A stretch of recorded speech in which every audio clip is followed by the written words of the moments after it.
ಇನ್ನು ನಜ್ಮಾ ಅವರು ಮೊದಲಿಗೆ ನೀವಾಗ್ಲೇ ಹೇಳ್ತಾ ಇದ್ರಿ JDS ಬಂದೆ ಅಂತ. ಪ್ರಾರಂಭದಲ್ಲಿ ಒಂದು ಮಾತು ಹೇಳಿದ್ರಿ, ಅನಿವಾರ್ಯತೆ ಇತ್ತು ನನಗೆ JDS ಬರುವಂತದ್ದು ಅಂತ. ಆ ಅನಿವಾರ್ಯ ಇಲ್ಲ ಅಂತ ಹೇಳಿದ್ರೆ ಯಾವ ಪಕ್ಷಕ್ಕೆ ಹೋಗ್ತಾ ಇದ್ರಿ, ಮತ್ತು ಇವತ್ತು JDS ಬಿಟ್ಟು ಕಾಂಗ್ರೆಸ್ಗೆ ಬಂದಿದ್ದೀರಾ, ಸೊ ಯಾವ ಕಾರಣಕ್ಕೆ ಬಂದಿರುವಂತದ್ದು? ಅನಿವಾರ್ಯತೆ ಇತ್ತು ಅನ್ನೋದು ಒಂದ್ ಕಾರಣ, ಆದ್ರೆ ಇಷ್ಟ ಇತ್ತು ಅನ್ನೋದು ಒಂದ್ ಕಾರಣ. ಯಾಕಂದ್ರೆ ಅದ್ ಯಾವತ್ತು JDS ಪ್ರಾದೇಶಿಕ ನೀತಿ ನಿಲುವುಗಳ ಪರವಾಗಿ ಇರ್ತಿತ್ತು. ನಾನು ನನ್ನ ಭಾಷೆ, ನನ್ನ ಜನ ಯಾವತ್ತೂ ನಾನು ಬಿಟ್ಕೊಡಲ್ಲ. ಈಗ ದ್ವಿಭಾಷಾ ನೀತಿ ಬಂದಾಗ್ಲೂ ಕೂಡ ತುಂಬಾ ಜನ ಅಪೋಸ್ ಮಾಡಿದ್ರು, ನಾನು ಅದನ್ನ ತುಂಬಾ ಹೃದಯದಿಂದ ಸ್ವಾಗತ ಮಾಡಿದೆ. ಯಾಕೆ ಅಂತ ಹೇಳಿದ್ರೆ ನನಗೆ ನನ್ನ ಭಾಷೆ ಮೇಲೆ ಅಷ್ಟು ಅಭಿಮಾನ ಇದೆ. ನನ್ನ ನೆಲ, ನನ್ನ ಜಲ, ನನ್ನ ಫಸ್ಟ್ ಪ್ರಿಫರೆನ್ಸ್, ನನ್ನ ಮೊದಲನೇ ಪ್ರಾಶಸ್ತ್ಯ ನನ್ನ ಭಾಷೆ, ನನ್ನ ನೆಲ, ನನ್ನ ಜಲಕ್ಕೆ. ಆ ವಿಷಯದಲ್ಲಿ JDS ಕೆಲಸ ಮಾಡ್ತಾ ಇತ್ತು ಅನ್ನುವಂತ ಎಲ್ಲ ನಂಬಿಕೆಗಳು ಕೂಡ ನನಗಿತ್ತು.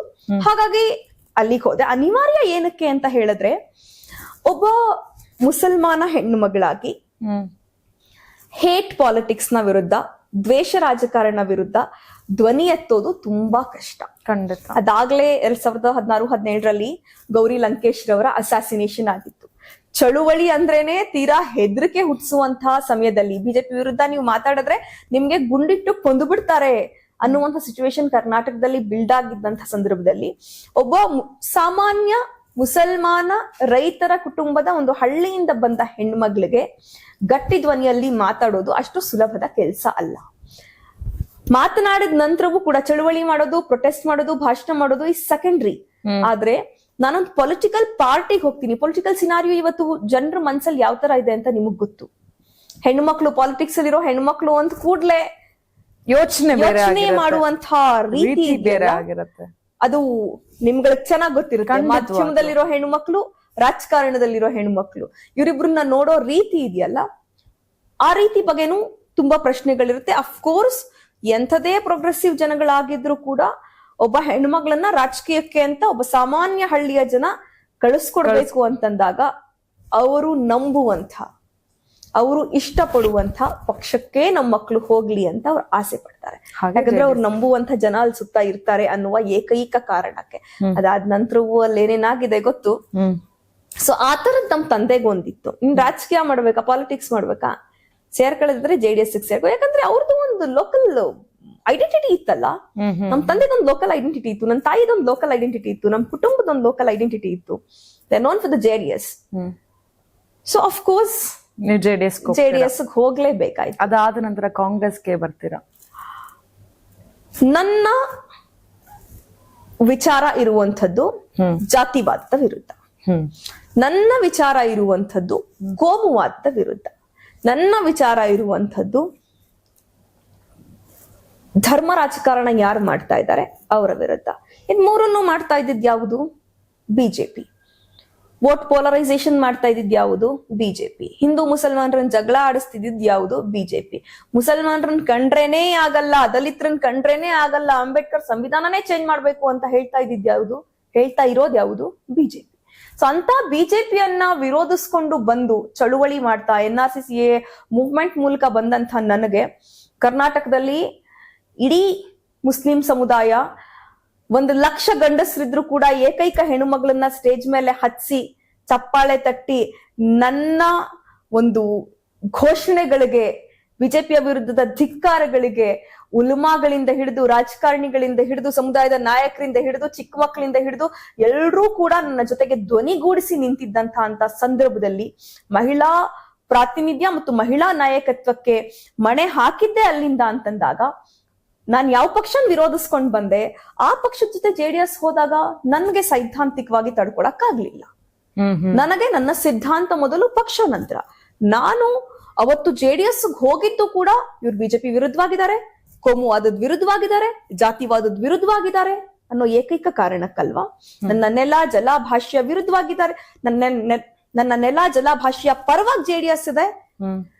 ಇವ್ರು ಏನ್ ಹಿಂದಿ ಹೇರಿಕೆ ಏನಿದೆ ಅದಕ್ಕೆ ವಿರುದ್ಧವಾಗಿ ಕುಮಾರಸ್ವಾಮಿ ಅವ್ರು ಮಾತಾಡ್ತಿದ್ದಾರೆ ಅನ್ನೋ ಕಾರಣಕ್ಕಲ್ವಾ ನನ್ನ ಪಕ್ಷಕ್ಕೆ ಹೋಗಿದ್ದು. ಎಲ್ಲ ಒಂದು ಕಡೆ ಬಿಜೆಪಿಗೆ ಸೇರಿದ್ಮೇಲೆ ಅದೆಲ್ಲ ಅಫ್ಕೋರ್ಸ್. ಈಗ ಇವತ್ತು ಅವ್ರಿಗೆ ನಿಜವಾಗ್ಲೂ ಅಷ್ಟು ಕಾಳಜಿ ಇದ್ರೆ ಮಧು ಬಂಗಾರಪ್ಪ ಅವರು, ಶಿಕ್ಷಣ ಸಚಿವರು, ದ್ವಿಭಾಷಾ ನೀತಿಯನ್ನ ಜಾರಿ ಮಾಡೋದಕ್ಕೆ ಒಂದು ಹೆಜ್ಜೆಯಾಗಿ ತೃತೀಯ ಭಾಷೆಗೆ ಅಂಕಗಳನ್ನ ಕೊಡಬಾರ್ದು, ಗ್ರೇಡ್ ಅನ್ನು ಕೊಡ್ಬೇಕು ಅಂತ ಹೇಳಿದ್ದಾರೆ. ನಿಜವಾಗ್ಲೂ ನಿಮ್ಗೆ ನೆಲ, ಜಲ, ಭಾಷೆ ಬಗ್ಗೆ ಅಷ್ಟು ಕಾಳಜಿ ಇದೆ ಅಂತ ಹೇಳಿದ್ರೆ ನೀವ್ ಅದನ್ನ ಸ್ವಾಗತ ಮಾಡ್ಬೇಕಾಗಿತ್ತು. ಯಾಕೆ JDS ಅವರು ಅಥವಾ ಕೇಂದ್ರ ಸಚಿವರಾಗಿರುವಂತಹ ಕುಮಾರಸ್ವಾಮಿ ಅವರು ಅದನ್ನ ಸ್ವಾಗತ ಮಾಡ್ಲಿಲ್ಲ? ಯಾಕೆ ಸಮರ್ಥನೆ ಮಾಡ್ಕೊಂಡು ಬಿಜೆಪಿ ಅವ್ರ ತರ ಸಮರ್ಥನೆ ಮಾಡ್ಕೊಂಡು ಕೂತ್ಕೊಂಡಿದ್ದಾರೆ? ಆ ಇನ್ಫ್ಲೂಯೆನ್ಸ್ ಇಂದ ಹಂಗಾಗಿದ್ದಾರೆ ಅಂತನಾ? ಒಂದ್ ವೇಳೆ ನೀವು JDS ಅಲ್ಲೇ ಇದ್ದು ಇದೇ ದ್ವಿಭಾಷೆಯ ನೀತಿ ತಂದಿದ್ರೆ ಅವಾಗ್ಲೂ ಸಪೋರ್ಟ್ ಮಾಡ್ತಾ ಇದ್ರ? ಯಾರು ತಂದಿರ್ತಿದ್ರೆ? ಅಂದ್ರೆ ಇದೇ ಕಾಂಗ್ರೆಸ್ ತಂದಿದ್ರೆ ಕೋರ್ಸ್ ಮಾಡ್ತಾ ಇದ್ದೆ, 100% ಮಾಡ್ತಾ ಇದ್ದೆ. ಇವತ್ತು ಹಿಂದಿ ಹೇರಿಕೆ ಅನ್ನೋದಿದ್ಯಲ್ಲ, ನಾನ್ ಬರ್ತಾ ನೋಡ್ತಾ ಇದ್ದೆ, ಶೋಭಾ ಕರಂದ್ಲಾಜೆ ಅವರು ಏನೋ ಒಂದು ಉದ್ದದ ಪ್ರೆಸ್ಗೆ ಅಡ್ರೆಸ್ ಮಾಡಿದ್ದಾರೆ. ಹಿಂದಿನ ಇವಾಗೆಲ್ಲ ಮಾಡ್ಬೇಕಾಗಿದ್ದು, ನೀವು ಪರೀಕ್ಷೆಗಳು ನಡೆಯೋಕ್ಕೂ ಮುಂಚೆ ಮಾಡ್ಬೇಕಿತ್ತು, ಅದು ಇದು ಅಂತ.